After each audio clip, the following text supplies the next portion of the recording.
जय हिंद दोस्तों, स्वागत है आपका एसएससी जीडी 2024 के लिए जीके जिसका हम प्रैक्टिस करने वाले हैं, जिसमें प्रीवियस ईयर तथा एक्सपेक्टेड प्रश्न होंगे जो कि सभी विषयों से संबंधित होंगे। और टोटल इस सेशन में आपको 20 प्रश्न देखने को मिलेंगे और सभी प्रश्नों के थोड़ा बहुत एक्सप्लेनेशन भी आपको देखने को मिलेंगे। तो चलिए बिना किसी देरी के सेशन को स्टार्ट करते हैं और देखते हैं एक एक करके सभी प्रश्नों को और उनके बारे में कुछ और तथ्यों को भी देखेंगे। तो सबसे पहले प्रश्न की तरफ चलते हैं। सबसे पहला प्रश्न है हमारा, गुप्त युग में भू राजस्व की दर थी। ऑप्शन है ए उपज का चौथा भाग, बी उपज का छठा भाग, सी उपज का आठवां भाग या फिर डी उपज का आधा भाग। तो गुप्त काल में जो भू राजस्व की दर थी वो था उपज का छठा भाग। ठीक, उपज का छठा भाग जो था वो भू राजस्व के रूप में लिया जाता था। तो सही आंसर हो जाएगा भी उपज का छठा भाग। नेक्स्ट प्रश्न देखते हैं, प्रश्न संख्या 2। गौतम बुद्ध का गुरु कौन था? ऑप्शन है ए पाणिनि, बी अलार कलाम, सी कपिल या फिर डी पतंजलि। सही आंसर हो जाएगा बी अलार कलाम। गौतम बुद्ध के गुरु कौन थे? तो अलार कलाम थे। नेक्स्ट देखते हैं प्रश्न संख्या 3। भारत में प्रथम रेल लाइन का निर्माण 1853 ईस्वी में किन नगरों के बीच हुआ था? प्रश्न बहुत इजी है। ऑप्शन है ए हावड़ा और श्रीरामपुर, बी मुंबई और थाने, सी मद्रास और गुंटूर या फिर डी दिल्ली और आगरा। सही आंसर हो जाएगा बी मुंबई से थाने के बीच में पहला रेल लाइन बिछाया गया था, या फिर ऐसा भी कह सकते हैं कि पहला रेल किन दो शहरों के बीच में चला था? तो मुंबई से थाने के बीच। प्रश्न ये एक और बताइएगा कि उस समय भारत का गवर्नर जनरल कौन था? गवर्नर जनरल कौन था? इसका आंसर आप दे दीजिए। ठीक, कि उस समय जब भारत में पहली बार ट्रेन चलाई गई उसका गवर्नर जनरल कौन था और उस ट्रेन का नाम क्या था? दोनों का आंसर आप कमेंट बॉक्स में दे दीजिए। चलिए तब तक अगला प्रश्न देखते हैं, प्रश्न संख्या 4। 1905 ईस्वी में मुंबई में भारत सेवक समाज की स्थापना किसने किया? ऑप्शन है ए गोपाल कृष्ण गोखले, बी मदन मोहन मालवीय, सी महात्मा गांधी या फिर डी बाल गंगाधर तिलक। सही आंसर हो जाएगा ए गोपाल कृष्ण गोखले। गोपाल कृष्ण गोखले ने 1905 ईस्वी में मुंबई में भारत सेवक समाज की स्थापना की। तो सही आंसर हो जाएगा ए गोपाल कृष्ण गोखले। अगला प्रश्न देखिए, प्रश्न संख्या 5। जजिया कर को समाप्त करने वाला प्रथम मुगल शासक कौन था? ऑप्शन है ए अकबर, बी शाहजहां, सी औरंगजेब या फिर डी हुमायूं। सही आंसर हो जाएगा ए अकबर। अकबर जजिया कर को समाप्त करने वाला पहला शासक था, सॉरी पहला क्या बोलते हैं, मुगल शासक था। सही आंसर क्या हो जाएगा? ए अकबर। इसने जजिया कर को भी समाप्त किया तथा तीर्थ यात्रा पर जो कर लगता था उसको भी समाप्त किया था। ठीक, ऐसा माना क्या जाता है। ऐसा वास्तव में इसका इतिहास जो था सहिष्णु था, यानी कि सभी धर्मों का जो था अकबर सम्मान किया करता था। ठीक, अगला प्रश्न देखते हैं। भारत का प्रथम वायसराय कौन था? ऑप्शन है A Lord Hastings, B Lord Dalhousie, C Lord Canning या फिर डी लॉर्ड वेलेस्ली। तो भारत का पहला वायसराय था लॉर्ड कैनिन। भारत का पहला वायसराय कौन था? Lord Canning. चलिए वायसराय और गवर्नर जनरल से संबंधित और भी तथ्यों को देख लेते हैं। जैसे कि बंगाल का पहला गवर्नर कौन था? तो बंगाल का पहला गवर्नर था रॉबर्ट क्लाइव। ठीक, वहीं पूछा जाए कि बंगाल का अंतिम गवर्नर कौन था? तो आंसर हो जाएगा वारेन हेस्टिंग्स। ठीक, तो बंगाल का पहला गवर्नर रॉबर्ट क्लाइव और बंगाल का अंतिम गवर्नर वारेन हेस्टिंग्स।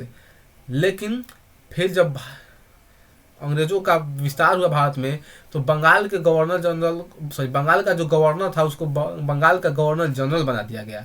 तो जाहिर सी बात है जो अंतिम गवर्नर होगा उसी को क्या बनाया जाएगा?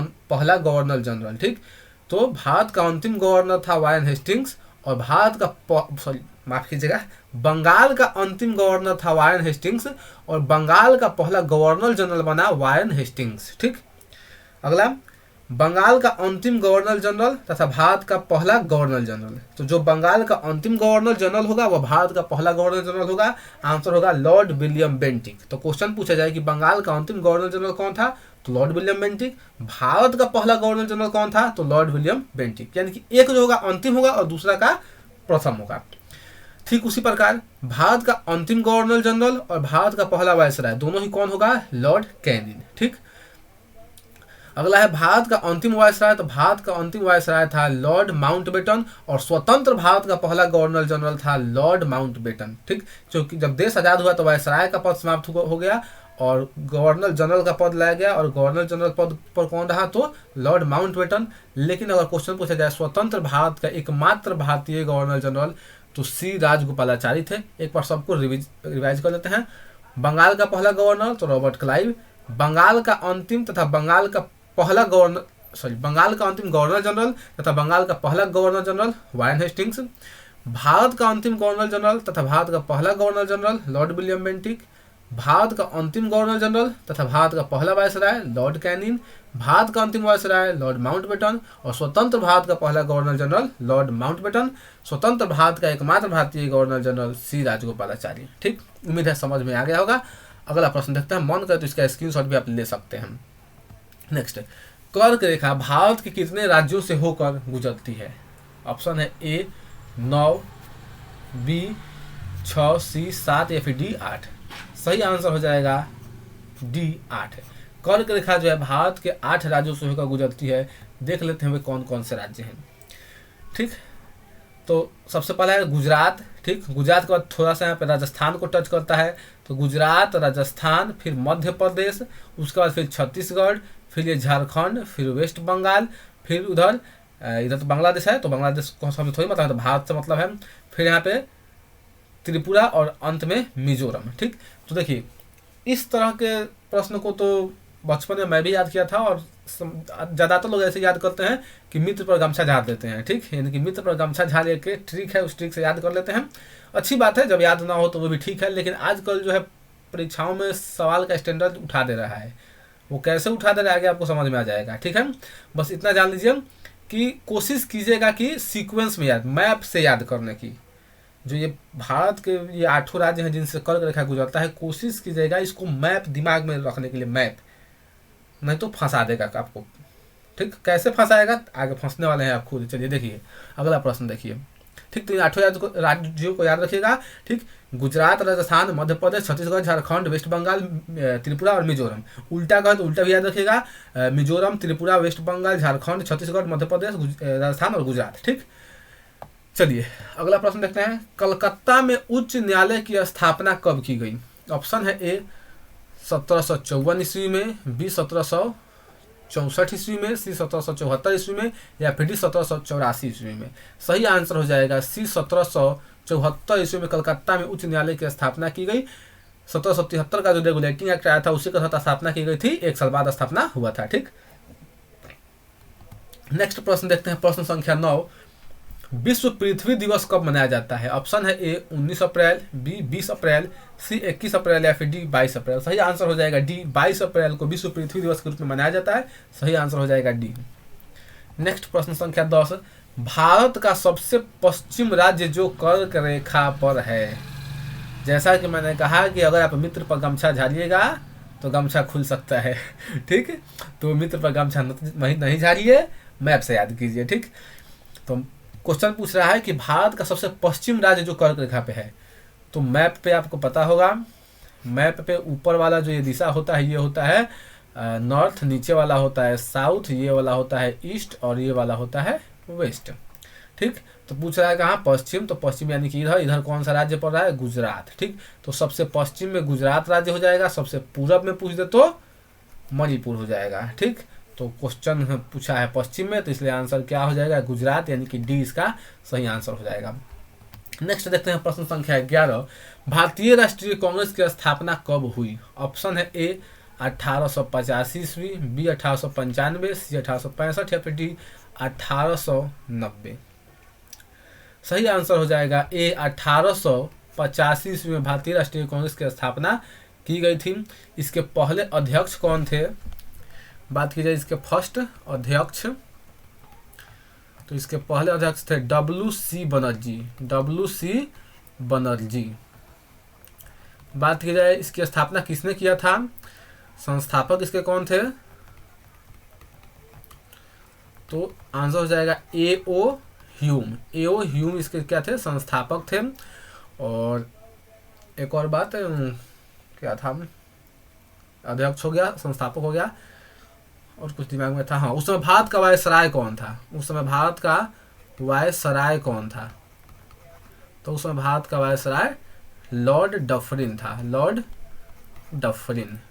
ठीक, लॉर्ड लगाइए नहीं लगाइए आपकी मर्जी है, जरूरी नहीं है। वे लोग अपने आप को श्रेष्ठ साबित करने के लिए, श्रेष्ठ दिखाने के लिए लॉर्ड लगाते थे, उससे कोई फर्क नहीं पड़ता। मन करे तो डफरिन कहिए, मन करे तो डफरिनवा कहिए, मन करे तो दो चार को गरिया के कहिए, कोई दिक्कत नहीं है। नेक्स्ट क्वेश्चन, प्रश्न संख्या 12, वायुमंडल में ऑक्सीजन का प्रतिशत कितना होता है? ऑप्शन है ए 25%, बी 35%, सी 21% या फिर डी 10%।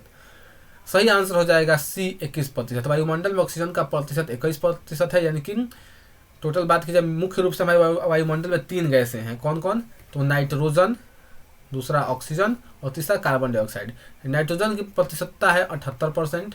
ठीक, ऑक्सीजन की बात करें तो ऑक्सीजन 21% है, और कार्बन डाइऑक्साइड की बात करें तो 0.03% है। बाकी जो बचा खुचा है उसी में सब जितना भी गैस है वो सब मार्क किए हुए हैं। ठीक, तो मुख्य रूप से यही 3 है, नाइट्रोजन, ऑक्सीजन तथा CO2 यानी कि कार्बन डाइऑक्साइड। ठीक है, नेक्स्ट क्वेश्चन चलिए देखते हैं, प्रश्न संख्या 13, श्रम दिवस किस तिथि को मनाया जाता है? यानी कि वर्ल्ड लेबर डे। ऑप्शन है 1 मई, बी 4 मई, सी 8 मई और डी 9 मई। सही आंसर हो जाएगा बी 4 मई। 4 मई को श्रम दिवस के रूप में मनाते, सॉरी 4 मई कर रहा हूँ, माफ कीजिएगा, 1 मई को विश्व श्रम दिवस के रूप में मनाया जाता है। तो सही आंसर हो जाएगा 1 मई। नेक्स्ट अगला प्रश्न है, भारत की सबसे लंबी अंतर्राष्ट्रीय सीमा किस देश के साथ लगती है? ऑप्शन है ए बांग्लादेश, बी पाकिस्तान, सी नेपाल और डी चीन। सही आंसर क्या होगा चलिए खुद देख लीजिए आप। चलिए ये रहा मैप, यहाँ पे देखिए, सबसे पहले अफगानिस्तान से शुरू करते हैं। अफगानिस्तान से 106 किलोमीटर यहाँ पे लगता है। ठीक, 106 किलोमीटर लगता है। अगर पीओके को अपने में हम शामिल करते हैं तो, अगर पीओके को अपने में शामिल नहीं करेंगे तो पाकिस्तान अफगानिस्तान से टच ही नहीं करता है। ठीक, तो जब पीओके को, पाकिस्तान ऑक्युपाइड कश्मीर या फिर पाकिस्तान अधिकृत कश्मीर को अपने में हम दिखाते हैं मैप में, तो यहाँ से भारत की सीमा 106 किलोमीटर। पाकिस्तान 3323 किलोमीटर पाकिस्तान से सीमा लग रही है, देख सकते हैं पाकिस्तान से सीमा लग रही है। ठीक, जो कितनी है तो 3323। उसके बाद बात करें यहाँ पे चाइना, तो चाइना से जो हमारी सीमा लग रही है टोटल 3488 किलोमीटर। नेपाल से बात करें तो 1751 किलोमीटर। भूटान से बात करें तो लगभग 700 किलोमीटर। बांग्लादेश से बात करें तो लगभग 4100 किलोमीटर यानी कि 4096 किलोमीटर सीमा लगता है। और म्यांमार से 1643 किलोमीटर सीमा लगता है। ठीक, स्थलीय सीमा की कुल बात की जाए तो 15200 किलोमीटर है, और समुद्री तट की सीमा की बात करें तो 7517 किलोमीटर है। इन सब बातों को चाहे तो आप नोट कर लीजिए, सलाह दूंगा इन सभी को नोट कर लीजिए। ठीक, तो क्वेश्चन कह रहा है कि भारत सबसे लंबी किसके साथ सीमा बनाता है, तो आंसर क्या हो जाएगा बांग्लादेश। ठीक, क्वेश्चन ये भी पूछता है कि वह देश जो भारत से 3 दिशाओं से घिरा है, तो भी बांग्लादेश हो जाएगा। बांग्लादेश ये रहा, देखिए बांग्लादेश भारत से 3 दिशाओं से घिरा है, नॉर्थ से घिरा है, वेस्ट से घिरा है और ईस्ट से घिरा है। एक क्वेश्चन और पूछता है, भारत का वह राज्य जो बांग्लादेश से 3 दिशाओं से घिरा है, वो हो जाएगा त्रिपुरा। ये वाला त्रिपुरा राज्य जो है बांग्लादेश से, देखिए इधर से भी घिरा है, इधर से और ये 3 बगल से घिरा है, यानी कि केवल पूरब साइड से नहीं घिरा है, बाकी 3 साइड से ये बांग्लादेश से घिरा है। तो क्वेश्चन याद रखिएगा, वह देश जो भारत से 3 दिशाओं में घिरा हो बांग्लादेश, वह राज्य जो बांग्लादेश से 3 दिशाओं में घिरा है त्रिपुरा। ठीक, तो इन सब चीज़ों को नोट कर लीजिए, अगर काम का लगे तो। फिलहाल हम आगे बढ़ते हैं। गुप्त काल में किस धातु के सर्वाधिक सिक्के जारी किए गए? ऑप्शन है ए सोना, बी चांदी, सी तांबा और डी लोहा। देखिए अगर बात की जाए कि सबसे पहले गोल्ड क्वाइंस यानी सोने के सिक्के कौन चलाए थे? ठीक, सबसे पहले, ठीक, सबसे पहले, जब सबसे पहले की बात की जाए तो वो थे इंडो ग्रीक यानी कि हिंद यूनानी या फिर यूनानी। यानी सबसे पहले सोना का सिक्का किसने चलाया था? तो यूनानियों ने, या फिर इंडो ग्रीक इंग्लिश में बोले तो, ठीक है, हिंद यूनानी कह सकते हैं। लेकिन क्वेश्चन पूछे कि शुद्ध सोना का सिक्का कौन चलाया था सबसे पहले? शुद्ध सोना का सिक्का, शुद्ध क्वाइंस। ठीक, शुद्ध क्वाइंस यानी कौन चलाया था सोना का सिक्का? तो वो कुषाण शासकों ने चलाया था, कुषाण वंश के शासकों ने। लेकिन सर्वाधिक सोने के सिक्का पूछा जाए, सर्वाधिक सर्वाधिक सोना का सिक्का कौन चलाया था? तो गुप्त वंश में चला था, गुप्त वंश के शासकों ने। ठीक, तो क्वेश्चन पूछा है कि गुप्त वंश में किस धातु के सर्वाधिक सिक्के मिले हैं? सही आंसर हो जाएगा सोना का। और गुप्त काल को इस कला के क्षेत्र में, संस्कृति के क्षेत्र में बहुत ही क्या बोलते हैं हम बहुत ही रिच था, इसलिए इसको क्लासिक युग कहते हैं या फिर स्वर्ण युग कहते हैं। ठीक, ये मत सोचिएगा कि सोना चांदी ज़्यादा था इसलिए इसको स्वर्ण युग कहते हैं। वो स्थापत्य कला तथा आर्ट कल्चर में जो था काफ़ी समृद्ध था, इसलिए उसको स्वर्ण युग कहते हैं। नेक्स्ट प्रश्न संख्या 16, निम्नलिखित में से कौन सी नदी प्रायद्वीपीय भारत की सबसे लंबी नदी है? ऑप्शन है ए गंगा, बी गोदावरी, सी कृष्णा और डी कावेरी। सही आंसर हो जाएगा गोदावरी। गोदावरी जो है प्रायद्वीपीय भारत, प्रायद्वीपीय भारत का मतलब है ये वाला हिस्सा, ये जो यहाँ से खंभात की खाड़ी से लेकर और इधर नीचे तमिलनाडु केरल होते, सॉरी केरल तमिलनाडु होते ऐसे ये जो क्या बोलते हैं उड़ीसा तक है। ठीक, ये प्रायद्वीपीय भारत का भाग है। ये भाग जो कहाँ से है? तो Gondwana land, sorry Gondwana land बोलते हैं, वो मेडागास्कर से जो टूट कर यानी कि अफ्रीका महाद्वीप से टूट कर आकर भारत में जुड़ा था।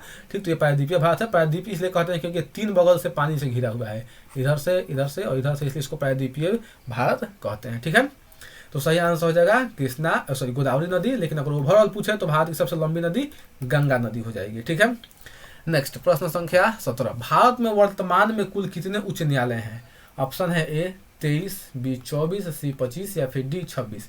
सही आंसर हो जाएगा सी 25। भारत में वर्तमान में 25 उच्च न्यायालय हैं, हाई कोर्ट हैं। और 25वां हाई कोर्ट कौन है? तो अमरावती हाई कोर्ट है, जो कि किस राज्य का है? तो आंध्र प्रदेश का, आंध्र प्रदेश। ठीक है, चलिए एक बात और बताइए कि संविधान के किस अनुच्छेद में हाई कोर्ट की चर्चा की गई है? ठीक, इसका आंसर बता दीजिए आप कि संविधान के किस अनुच्छेद में हाई कोर्ट का उल्लेख किया गया है, साथ साथ सुप्रीम कोर्ट का ही बता दीजिए। दोनों का आंसर आप कमेंट बताइए, इंतजार रहेगा। नेक्स्ट चलिए ये देख लीजिए, high court of Andhra Pradesh Amravati में। ठीक, नेक्स्ट देखिए प्रश्न संख्या 18, राष्ट्रीय मतदाता दिवस प्रत्येक वर्ष किस दिन को मनाया जाता है? ऑप्शन है ए 24 जनवरी, बी 25 जनवरी, सी 25 नवंबर या फिर डी 26 जनवरी। सही आंसर हो जाएगा बी 25 जनवरी।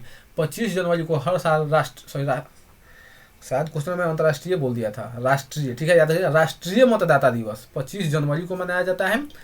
ठीक, क्यों मनाया जाता है? क्योंकि 25 जनवरी 1950 को चुनाव आयोग का गठन किया गया और इसीलिए इस दिन को हम लोग मतदाता दिवस के रूप में मनाते हैं।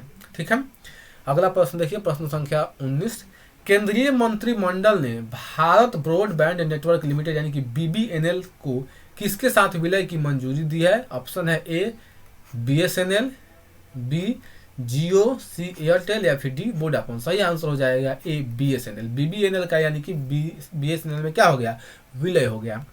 अगला प्रश्न, प्रश्न संख्या 20 और आज का आखिरी प्रश्न, राज्य कानूनों की वार्षिक समीक्षा 2021 के अनुसार वर्ष 2021 में किस राज्य में विधानसभा की बैठक सबसे अधिक चली है? ऑप्शन है ए मणिपुर, बी उड़ीसा, सी पंजाब या फिर डी केरल। सही आंसर हो जाएगा केरल।